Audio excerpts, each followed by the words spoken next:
পরীক্ষাতে পাশ করা অথবা ভালো রেজাল্ট করার জন্য শুধুমাত্র যে পড়াশোনার উপরে নির্ভর করে এমনটা না।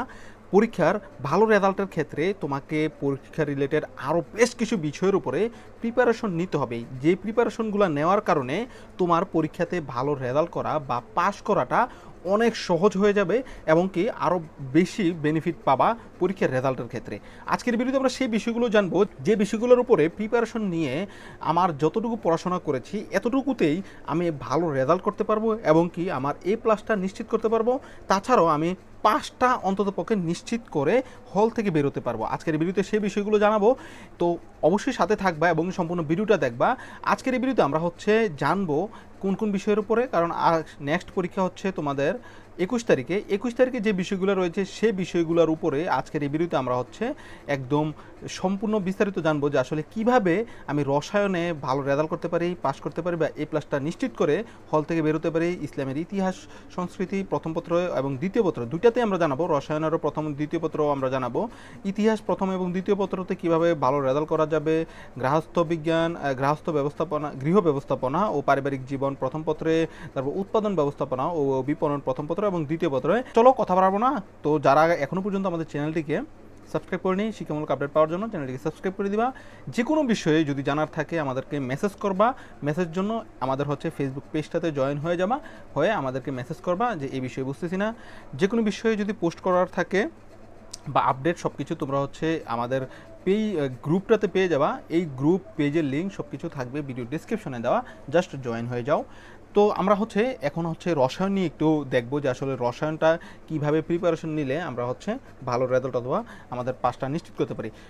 যে কোনো পরীক্ষাতে তুমি বসতে যাও না কেন, সেই পরীক্ষার সবচেয়ে বেশি গুরুত্বপূর্ণ তোমার পড়াশোনার পাশাপাশি যেটা গুরুত্বপূর্ণ সেটা হলো ওই পরীক্ষার মানবন্টন।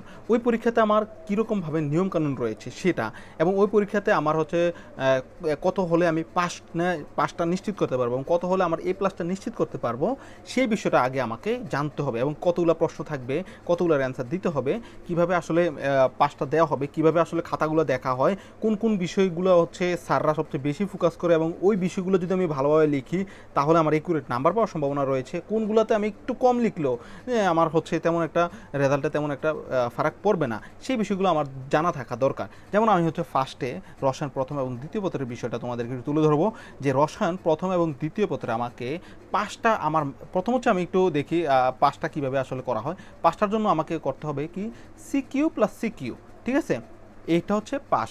যেমন রসায়ন প্রথম পত্রে 50টা ধরো সিকিউতে থাকলো 50 মার্কের পরীক্ষা এবং MCQতে 50 মার্কের পরীক্ষা, এবং তোমাকে পাস করতে হবে 33 পেজ, দুইটা মিলিয়ে পাস করতে হবে। এবং দ্বিতীয় রসায়ন প্রথম পত্রের আবার MCQ 25টা থাকবে, দ্বিতীয় পত্রে 25টা থাকবে, এবং পাস করতে হলে তোমাকে 16টা পাস করতে হবে, ঠিক আছে। এখানে CQ+MCQ এটাতে পাস দেওয়া হবে না, বা MCQ+ দ্বিতীয় পত্রের ক্ষেত্রেও CQ+MCQ এটাতে পাস দেওয়া হবে না। তোমাকে প্রথম এবং দ্বিতীয় পত্রের CQ+CQ এবং প্রথম এবং দ্বিতীয় পত্রের MCQ+MCQ পাস, এবং কি ব্যবহারিকও তোমাকে আলাদাভাবে পাস দেওয়া হবে। যেহেতু ব্যবহারিক এবং ম্যাক্সিমাম পাস দিয়ে দেওয়া হয়, সেক্ষেত্রে আমরা ব্যবহারিক নিয়ে তেমন একটা হেডেক নাই, কিন্তু আমাদের CQ এবং MCQ এটার ভিতরে সবচেয়ে বড় মাথা ব্যথা। তো এখন আমাদের CQতে 50টার অ্যান্সার দিতে হবে, 8টা প্রশ্ন থাকবে, 5টা সৃজনশীল দিতে হবে তোমাকে। এই 5টার মধ্যে তুমি যদি সর্বনিম্ন পাস করতে হয়, সেক্ষেত্রে তোমাকে এখানে তোমার দুইটা মিলে যেহেতু পাস, তারপরেও তোমাকে যে বিষয়টা টার্গেট রেখে তোমার প্রশ্ন পরীক্ষার হলে যেতে হবে সেটা আমি বলছি। কারণ আমি তো প্রথম পত্র আগে পরীক্ষা দেবো, দ্বিতীয় পত্র পরে পরীক্ষা দেবো, সেক্ষেত্রে আমার তো জানা নাই যে আসলে এই দ্বিতীয় পত্র কীরকম হবে। সেক্ষেত্রে আমার প্রথম পত্রের পাসটা আমাকে নিশ্চিত করতে হবে। পরের দিন দ্বিতীয় পত্রের পরীক্ষাটার সময় দেখা যাবে দ্বিতীয় পত্রের পরীক্ষা তো আমার সেমভাবে আমার পাসটা নিশ্চিত করে আমি চলে আসতে পারবো। তো প্রথম পত্রের জন্য আমাকে পাস নিশ্চিত করার জন্য আমার সর্বনিম্ন 20 মার্কের টার্গেট নিয়ে আমাকে হলে যেতে হবে। 20 মার্কের যদি 1 মার্কেও টার্গেট কম থাকে সেক্ষেত্রে তুমি ফেল করবে, এটা তুমি লিখে রাখো। 20 মার্কের জন্য তোমাকে দুইটা সৃজনশীলের আসে 20 মার্ক, কিন্তু দুইটা সৃজনশীলে তো তোমাকে ফুল মার্ক দিবে না, সর্বোচ্চ 8, 9, 10 দিতে পারে সর্বোচ্চ, ঠিক আছে। 8, 9 এটা ম্যাক্সিমাম দেওয়া হয়। তো তোমাকে যেহেতু 8, 9 দেওয়া হয় বা 7 দেওয়া হয়, সেক্ষেত্রে তোমার আসলে দুইটা সৃজনশীলে কাভার হবে না। সেক্ষেত্রে তোমাকে টার্গেট নিতে হবে 3টা সৃজনশীলের। 3টা সৃজনশীল তোমাকে একদম 100-এ 100 একুরেট দিয়ে আসলেই তুমি পাসটা নিশ্চিত করতে পারবো। এবং দ্বিতীয় পত্রের ক্ষেত্রেও সেম। আর যদি তোমাকে MCQর ক্ষেত্রে বলি, MCQতে তোমাকে দুইটা মিলে যেহেতু 16, তোমাকে 8টা হইতে হবে 100-তে 100। তো 8টার তুমি টার্গেট নিয়ে গেলে তো হবে না, তোমাকে সর্বনিম্ন 10টা থেকে 12টা টার্গেট নিয়ে যেতে হবে এবং 10টা থেকে 12টার এমসিকিউ তুমি আগে শিওর হয়ে দাগাবা, তারপরে তুমি বাকিগুলা দাগাবা, ঠিক আছে? কারণ হচ্ছে তোমার 8টা থেকে 10টা থেকে 12টা যদি তোমার শিওর না হয়, সেক্ষেত্রে তোমার যতগুলোই তুমি অন্য জায়গা থেকে কালেক্ট করে বা অনুমান করে দিচ্ছ, আসলে কিন্তু কোনোটাতেই পরে যখন মিলিয়ে দেখবা তখন দেখা যাবে যে আসলে ফেল চলে আসবে। তো তোমার আগে হল থেকে তোমাকে আগে 5টা নিশ্চিত করতে হবে, ঠিক আছে? 5টা নিশ্চিত করার জন্য তোমাকে 12টা অথবা 10টা, সর্বনিম্ন 10টা তোমাকে আগে নিশ্চিত করে হল থেকে বেরোতে হবে, ঠিক আছে? এই জিনিসটা মাথায় রাখবা। যারা A+ পাবা তাদের জন্য তো আর কোনো ছাড়ই নেই, তোমাকে সর্বনিম্ন যে 4টা 100-100 হতে হবে। 4টা বা 100-100 হলেও আসলে হবে না, কারণ হচ্ছে তোমার A+ এখানে অনেক নাম্বার কাটাছিটা যদি যায়, সেক্ষেত্রে আসলে তোমার অনেক সময় দেখা যাবে A+-এর খুব ধারে কাছে এসেও তুমি A+টা পাচ্ছ না। সেজন্য তোমাকে 5টাতেই তোমাকে ভালোভাবে ফোকাস দিতে হবে। 4টা তো 100-100 হতেই হবে, তোমাকে 40+ এখান থেকে উঠাতে হবে, ঠিক আছে? মানে তোমার টার্গেট থাকবে 40+, তাহলে দেখবে যে তোমার A+টা অনায়াসে চলে আসছে। এবং 20+ তোমাকে প্রত্যেকটার জন্য 20+, যেমন 25-এর মধ্যে তোমাকে 20+ এবং তোমাকে 40 টার্গেট নিয়ে তোমাকে হচ্ছে পরীক্ষার হলে তোমার হল থেকে ত্যাগ করতে হবে 40টা একদম মানে কনফার্ম করে, ঠিক আছে? তো এইভাবে হচ্ছে তোমাকে রসায়নের জন্য প্রিপারেশন নিতে হবে। আর বাকিগুলো সাবজেক্টগুলো আমি যদি একটু দেখি, বাকি সাবজেক্টগুলো এখানে রয়েছে। বাকি সাবজেক্ট হচ্ছে ইসলামের ইতিহাস, গৃহ ব্যবস্থাপনা, উৎপাদন ব্যবস্থাপনা। এই সাবজেক্টগুলো সবগুলো হচ্ছে ব্যবহারিক ছাড়া, ঠিক আছে? এখন যে আমি সাবজেক্টটা দেখলাম এটা হচ্ছে ব্যবহারিক সহ, এই সাবজেক্টগুলো হচ্ছে ব্যবহারিক ছাড়া। এগুলো সবগুলোর ক্ষেত্রে সেম একই নিয়ম প্রযোজ্য হবে। তো আমি একটা হচ্ছে সাবজেক্টের উপরে আমি বলে দিচ্ছি, বাকি সাবজেক্টগুলো সেমভাবে তোমার হচ্ছে ক্যালকুলেশনটা করে নিবা, ঠিক আছে? সেম থাকবে সব কিছু। তো এখানে আমরা ইতিহাস প্রথম পত্রের বিষয়টা একটু নিলাম, যে কোনো একটা সাবজেক্টেই ধরো নিলাম ইতিহাস প্রথম পত্র এবং ইতিহাস দ্বিতীয় পত্র, ঠিক আছে? ইতিহাস প্রথম পত্রতে আমরা হচ্ছে সিকিউ পাবো 70 মার্কের পরীক্ষা দিব এবং এমসিকিউ হচ্ছে 30 মার্ক, এ হচ্ছে 100 মার্ক। সিকিউতে হচ্ছে তোমার দ্বিতীয় পত্র সেম, হ্যাঁ? তো এখানে 140-140 হচ্ছে তোমার 5টা দেওয়া হবে। 140-এর মধ্যে তোমাকে 56 মার্ক পেয়ে পাস করতে হবে এবং এমসিকিউতে 30-30-60-এর মধ্যে তোমাকে 20 মার্ক পেয়ে পাস করতে হবে। এখন 140-এর মধ্যে তোমাকে যদি পাস করতে হয়, ধরো তুমি প্রথম পত্র পরীক্ষাটা দিবা 21 তারিখে, এখন তোমাকে টার্গেট নিতে হবে মিনিমাম 3টা সৃজনশীল 100-তে 100 আমার হয়েছে। আর তারপর হচ্ছে 4 নাম্বার সৃজনশীলটাও আমাকে টার্গেটের মধ্যে রাখতে হবে, যে 4টা সৃজনশীল আমাকে মোটামুটি আমার 8 যেন সর্বনিম্ন আমার পাই, সেই রকমভাবে আমার লিখে আসতে হবে, ঠিক আছে?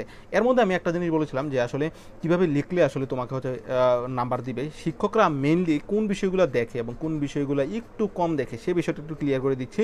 শিক্ষকরা আসলে মেইনলি দেখে হচ্ছে ক এবং খ একুরেট তোমাকে লিখতে হবে। ক এবং খতে যদি তুমি হচ্ছে একটু ডস দেওয়ার চেষ্টা করো বা উল্টাপাল্টা লেখো, সেক্ষেত্রে আসলে তোমাকে নাম্বার দেওয়া হবে না। কিন্তু গ এবং ঘ এর মধ্যে তুমি প্রথম দিক থেকে দিতে পারবে না, মিনিমাম 4 থেকে 5 লাইন তোমাকে হচ্ছে, মিনিমাম 4 লাইন তোমাকে হচ্ছে গতে এবং ঘতে একুরেট লিখতে হবে। যে প্রশ্নের উত্তরটা চেয়েছি সেই রিলেটেড তোমাকে লিখতে হবে। তারপর থেকে তুমি হয়তো কিছু লাইন হচ্ছে তুমি একটু নিজের মতো করে বানিয়ে ওই প্রশ্ন রিলেটেডই নিজের মতো করে লিখলা, সেটাতে তেমন দেখবে না। আবার শেষের দিক দিয়া সর্বনিম্ন 2 লাইন তোমাকে হচ্ছে এই প্রশ্ন রিলেটেড লিখতে হবে।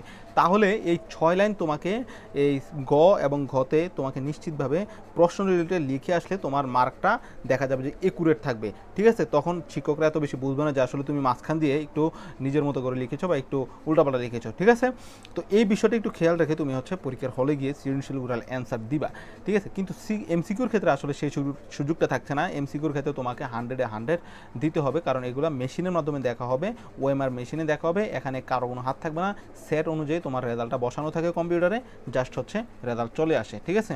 তো যাই হোক, এখানে আমি যে বিষয়টা তোমাদের একটু ফোকাস করতে চাই সেটা হলো তোমার 4টা সৃজনশীল হচ্ছে একুরেট দিতে হবে এবং 30টার মধ্যে যে 10টা তোমাকে হচ্ছে পাস করতে হবে, এই 10টার মধ্যে তোমাকে মিনিমাম 15টা সৃজনশীল একুরেট একদম হল থেকে নিশ্চিত করে তোমাকে বের হতে হবে যে আমি হল থেকে 15টা আমার সৃজনশীল একুরেট হয়েছে, তারপর আমি হল থেকে বের হবো। তার আগে আমি বের হবো না, যেমনি হোক আমাকে কালেক্ট করতে হবে, ঠিক আছে? তাহলে দেখবা যে ইনশাল্লাহ টার্গেট হয়ে যাবে, টার্গেট ফিল আপ হয়ে যাবে। তো এই টার্গেটটা নিয়ে হচ্ছে তোমাকে হলে যেতে হবে এবং কি প্রত্যেকটা বিষয়ের জন্য এরকমভাবে মেন্টালিটি নিয়ে যাবা, ইনশাল্লাহ তোমাকে কেউ মানে পাশ থেকে আটকাতে পারবে না, ঠিক আছে? ভালো রেজাল্ট করা থেকে আটকাতে পারবে না, ঠিক আছে? এই ছিল এই ভিডিওতে। আশা করি সম্পূর্ণ বিষয়গুলো আমি একটা ভিডিওতে বোঝাতে পেরেছি। তো প্রত্যেকটা সাবজেক্টেরই আমরা যদি চাও আমরা হচ্ছে ভিডিও আকারে দিব যে আসলে কীভাবে হচ্ছে মানবন্ধনটা করা হচ্ছে বাকি সাবজেক্টগুলো, ঠিক আছে? তো তোমরা একটু কমেন্টে জানাবা। যে কোনো বিষয় যদি জানার থাকে তাহলে অবশ্যই আমাদের ফেসবুকে হচ্ছে তোমরা মেসেজ করে জানাতে পারো, হচ্ছে কমেন্টও জানাতে পারো, এবং কি যে কোনো বিষয়, শিক্ষামূলক বিষয় যদি পোস্ট করতে চাও তাহলে আমাদের এডুকেশন অফিসিয়াল নিউজ হচ্ছে গ্রুপে পোস্ট করতে পারো। তো সকলকে ধন্যবাদ। পরবর্তী ভিডিওতে দেখা হবে। সবার জন্য শুভকামনা রইল। আসসালামু আলাইকুম।